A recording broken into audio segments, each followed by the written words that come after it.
Oh Señor Jesús, oh Señor Jesús, oh Señor Jesús. Me acerco a ti con un corazón humilde y agradecido por la oportunidad de poder exponer tu palabra, Señor. Te pedimos que nos ilumines y nos guíes en el entendimiento profundo de esta lección 39, Señor, que se llama Conocer la presente era religiosa. Señor, ayúdanos a comprender el mensaje central, que es la importancia de vivir una vida de santidad y obediencia en tus mandamientos. Que tu Espíritu Santo nos abra los ojos y el corazón para recibir tu verdad. Como una parte del himno que acabamos de escuchar, nos recuerda que el Espíritu eres hoy, que vivifica y vida da, nos fortalece tu caudal. Te pedimos que nos fortalezcas y nos llenes de tu sabiduría para que podamos aplicar lo que aprendimos en nuestra vida y glorificarte en todo lo que hagamos en el nombre de nuestro Señor Jesucristo. Amén. Las lecturas bíblicas las vamos a hacer a medida de que vamos avanzando en el estudio. El título de este mensaje es Conocer la presente era religiosa o esta edad. Se refiere específicamente a la era del mundo en términos de revelación de las escrituras, las verdades divinas y la teología auténtica. En primer lugar, las escrituras abordan a Dios mismo, cuya revelación está relacionada con su persona misteriosa. Dios es uno, pero también es triuno. Las diferencias en la comprensión de la Trinidad divina han causado divisiones en el cristianismo. Ha sido difícil entender que es Cristo y el Espíritu Santo en la Trinidad. Cristo no es solo el Hijo unigénito de Dios, como vemos en Juan 3:16, que ha dado a su Hijo unigénito, sino también el Hijo primogénito de Dios, como dice Romanos 8:29, para que Él sea el primogénito entre muchos hermanos, o en Apocalipsis 1:5, que dice, y de Jesucristo, el testigo fiel, el primogénito entre los muertos. La doctrina de la Trinidad ha tenido tres principales interpretaciones: la doctrina de la Trinidad, el triteísmo, que dice que son tres dioses, y el modelismo, que dice que Dios es uno en tres etapas diferentes. Solo la doctrina de la Trinidad es equilibrada y presenta correctamente que Dios es uno, pero a la vez tres. La revelación de Dios en las Escrituras es esencial para una teología auténtica. La confusión en torno a la Trinidad ha sido un factor clave en las divisiones dentro del cristianismo. La enseñanza equilibrada de la Trinidad nos permite reconocer a Dios como uno en esencia, pero revelado en tres personas: el Padre, el Hijo y el Espíritu Santo. Es fundamental conocer y entender esta era religiosa y la verdadera doctrina de la Trinidad para evitar malentendidos y divisiones. Como dice en 1 de Juan 5:7 en la versión Reina Valera, porque tres son los que dan testimonio en el cielo: el Padre, el Verbo, o sea, el Hijo, y el Espíritu Santo.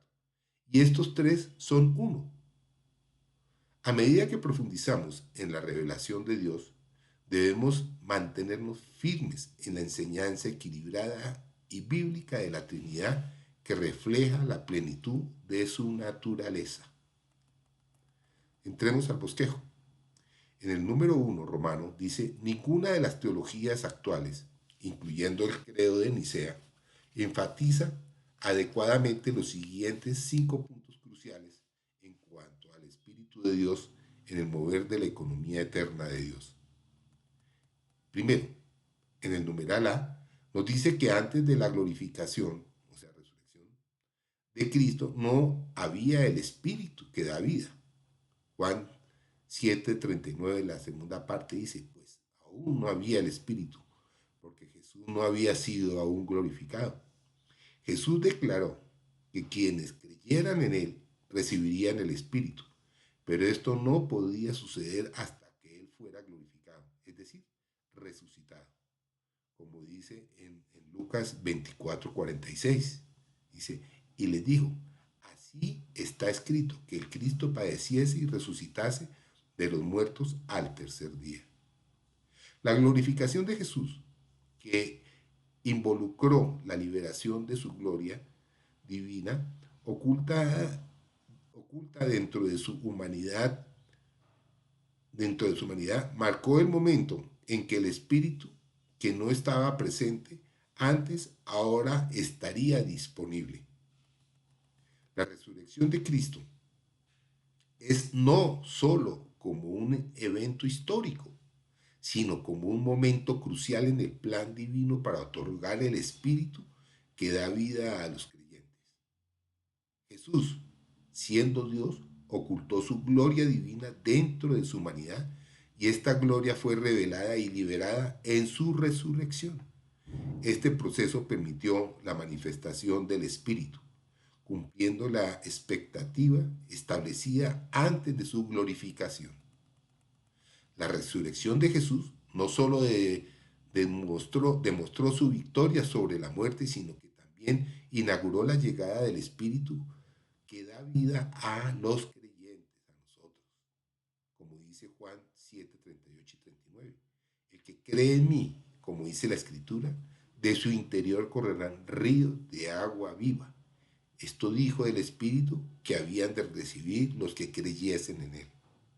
La resurrección y glorificación de Cristo son esenciales para que los creyentes reciban el Espíritu, destacando la centralidad de este evento en la fe cristiana. El segundo punto, B, es el postrer Adán, que es Cristo, en la carne, fue hecho espíritu vivificante en la resurrección. Según 1 Corintios 15:45, fue hecho el postrer Adán espíritu vivificante. Este hecho cumple la profecía de Juan 7:39, donde se menciona que no había el espíritu porque Jesús aún no había sido glorificado. En 2 Corintios 3:17 se afirma que el Señor es el Espíritu, reforzando que Cristo en la resurrección se convirtió en el Espíritu vivificante. La transformación de Cristo en el Espíritu vivificante es fundamental para la comprensión de la obra redentora. Este aspecto, a menudo subestimado en las teologías modernas, destaca que la resurrección de Cristo no solo significó su victoria sobre la muerte, sino también su cambio en el espíritu que da vida a los creyentes. Esta verdad ha sido motivo de controversia y oposición, incluso dentro del cristianismo, pero es esencial para una comprensión completa del Nuevo Testamento. Creer y enseñar que el Verbo se hizo carne, dice Juan 1:14, y la palabra se hizo carne, y que el postrer Adán fue hecho el espíritu vivificante de 1 Corintios 15:45, es crucial para la fe cristiana. Estos dos eventos revelan el plan de Dios para redimir a la humanidad y proveer vida espiritual a los creyentes. A pesar de la oposición, esta verdad bíblica debe ser proclamada, pues es fundamental para la vida y el crecimiento espiritual de Cristo. El tercer punto, el C, el espíritu compuesto, que representa la obra del espíritu vivificante, es tipificado por el ungüento de la unción mencionada en Éxodo 30, 23 al 25. Este ungüento consiste en un hin de aceite de olivas mezclado con 4 especias: mirra, canela, cálamo y casia. Cada uno de estos elementos tiene un significado simbólico que refleja aspectos de la obra redentora de Cristo. El aceite simboliza el Espíritu de Dios. La mirra representa la muerte de Cristo. La canela refleja la dulzura y eficacia de su muerte. El cálamo simboliza la resurrección y la acacia representa el poder repelente de la resurrección contra Satanás. La tipificación del espíritu compuesto a través del ungüento de la unción destaca la complejidad y la riqueza de la obra del Espíritu Santo.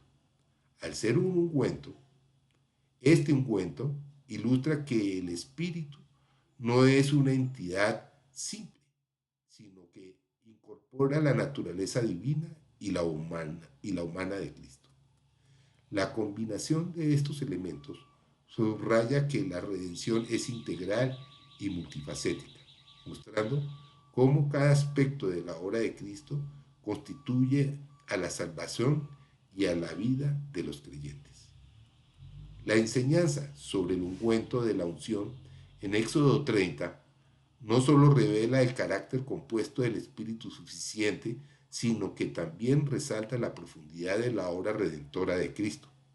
Cada ingrediente del ungüento sirve como un recordatorio de la vida, muerte y resurrección de Cristo y del poder del Espíritu que se manifiesta en la vida del creyente. Comprender estas verdades nos lleva a apreciar más la riqueza de la experiencia espiritual que Dios nos ofrece a través de su Espíritu.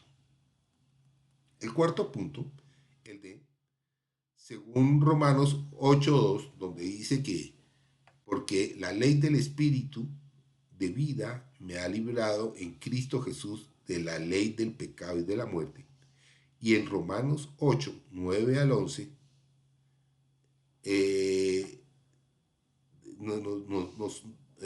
mas vosotros no estáis en la carne, sino en el Espíritu, si es que el Espíritu de Dios mora en vosotros, y si alguno no tiene el Espíritu de Cristo, no es de él. Pero si Cristo está en vosotros, aunque el cuerpo está muerto a causa del pecado, el Espíritu es vida a causa de la justicia, y el Espíritu de aquel que levantó de los muertos a Jesús mora en vosotros. El que levantó de los muertos a Cristo vivificará también vuestros cuerpos mortales por su Espíritu que mora en vosotros.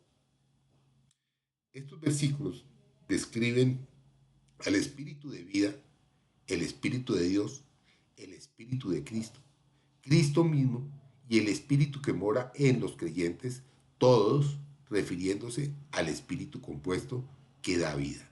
Este Espíritu es multifacético. Es el Espíritu de vida, de Dios, de Cristo y Cristo mismo.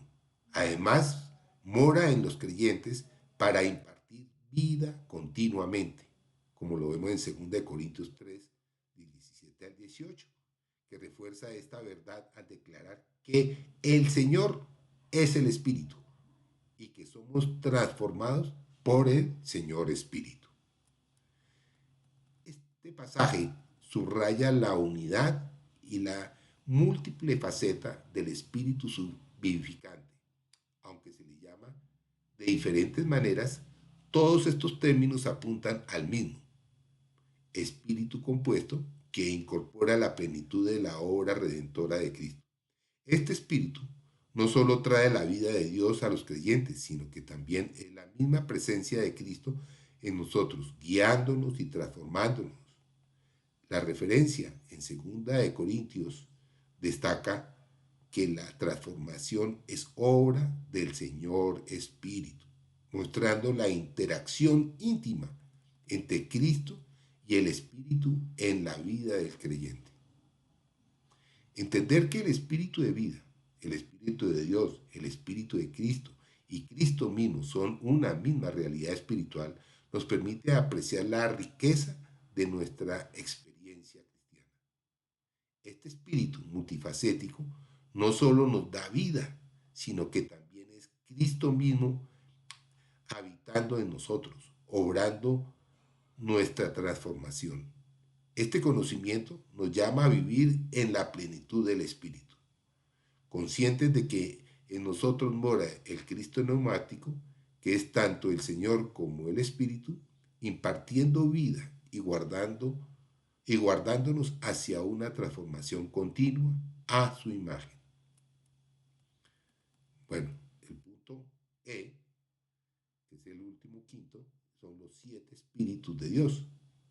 El espíritu 7 veces intensificado, que tiene una correlación confrontado con la luz del sol 7 veces mayor de Isaías 30:26. Isaías 30:26 habla que la luz de la luna será como la luz del sol y la luz del sol será 7 veces mayor como la luz de 7 días. También en Apocalipsis 1:4 dice que Juan a las 7 iglesias que están en Asia, gracia y paz, y a vosotros de parte de aquel que es y que era y que ha de venir, y de los 7 espíritus que están delante de su trono. En Apocalipsis 3:1 describe al mensajero de la iglesia en Sardis, el que tiene 2 espíritus, el que tiene los 7 espíritus de Dios y las 7 estrellas. Dice esto: yo conozco tus obras, que tienes nombre de que vives y estás muerto. En Apocalipsis 4:5 nos dice: y del trono salían relámpagos y voces y truenos delante del trono. Ardían 7 lámparas de fuego, las cuales son los 7 espíritus de Dios. Y en Apocalipsis 5:6 nos dice: y vi en medio del trono y de los 4 seres vivientes y en medio de los ancianos un cordero en pie, como recién inmolado, que tenía 7 cuernos y 7 ojos, los cuales son los 7 espíritus de Dios enviados por toda la tierra. El Espíritu de Dios se intensifica 7 veces, como le indica los 7 espíritus de Dios que acabamos de ver en Apocalipsis. Esta intensificación se asemeja a la luz del sol intensificada 7 veces, según veíamos en Isaías 30:26. Cristo, al ser el postrer Adán en la carne, podía redimirnos, pero necesitaba convertirse en el espíritu vivificante para impartirnos vida. Aunque la iglesia se degradó, Apocalipsis muestra que el espíritu se intensificó 7 veces para enfrentar esta degradación y llevar a cabo la salvación orgánica en nosotros. Este pasaje revela la respuesta de Dios a la necesidad creciente de la iglesia, la intensificación del espíritu.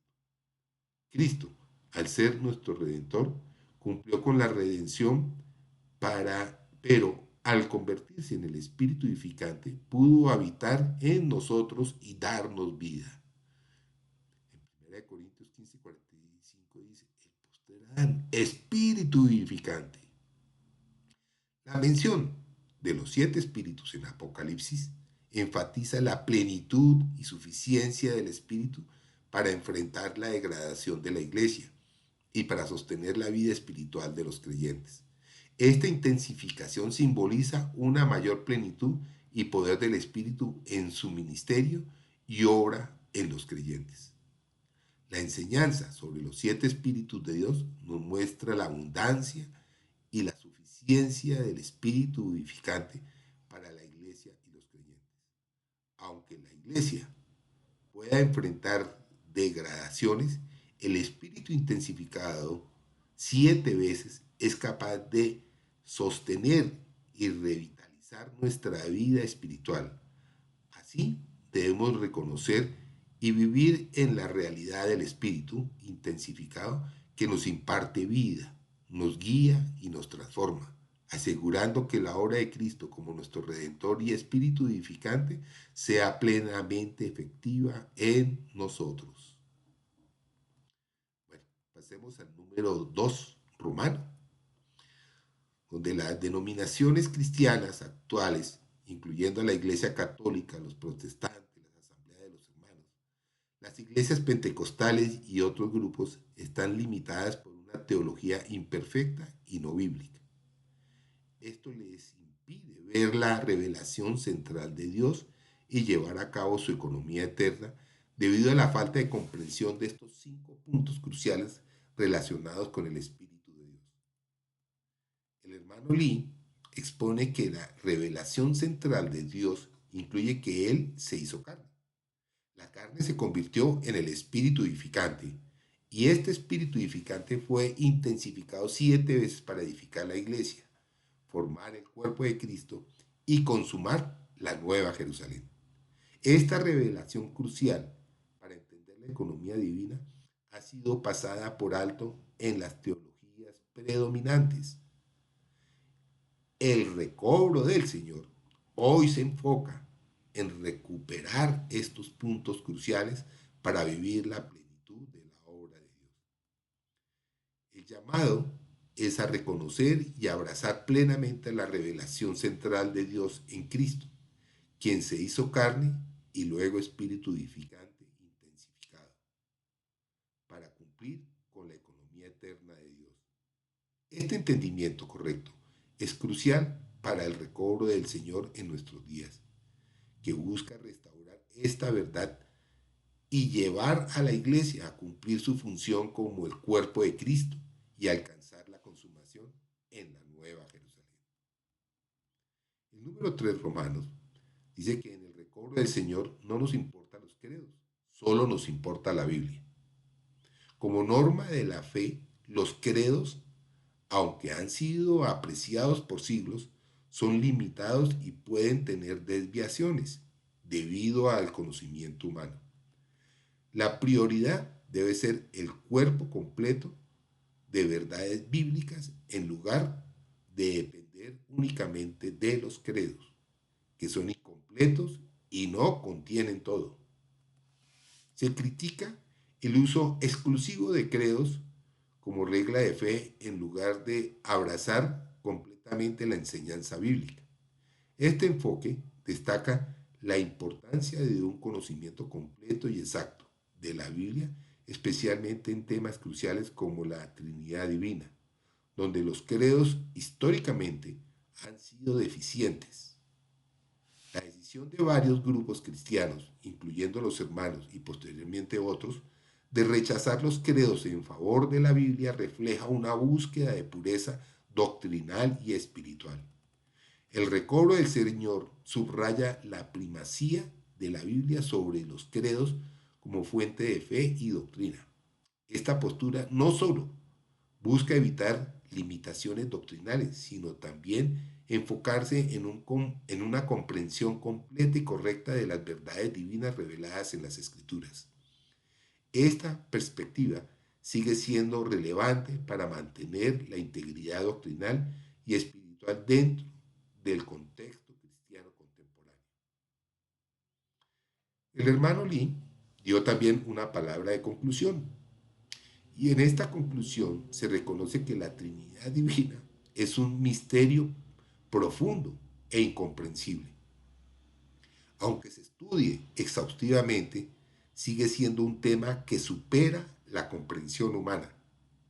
Martín Lutero mencionó que comprender plenamente la Trinidad haría a alguien maestro de Dios, lo cual subraya su complejidad. La humildad y la adoración son necesarias al contemplar este misterio divino, reconociendo que es Dios quien revela estos misterios a través de las Escrituras.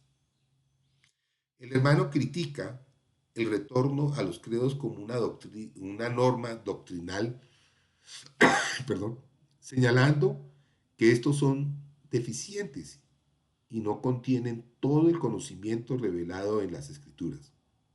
Especialmente en lo concerniente a la Trinidad, se destaca la importancia de estudiar la Biblia diariamente para un entendimiento más profundo y completo de Dios, en lugar de depender exclusivamente de credos que pueden ser limitados y no reflejar completamente las verdades bíblicas. Además, concluye enfatizando que el conocimiento de la fe verdaderos provienen del estudio continuo y profundo de la Biblia, donde se revelan los misterios divinos como la Trinidad. Se advierte contra la dependencia de credos que pueden ser incompletos y desviados de la verdad bíblica. La postura es mantener un enfoque bíblico y humilde ante los misterios de Dios, reconociendo que Él es triuno y único a la vez, revelándose a través de su palabra para nuestra adoración y edificación espiritual. Amén.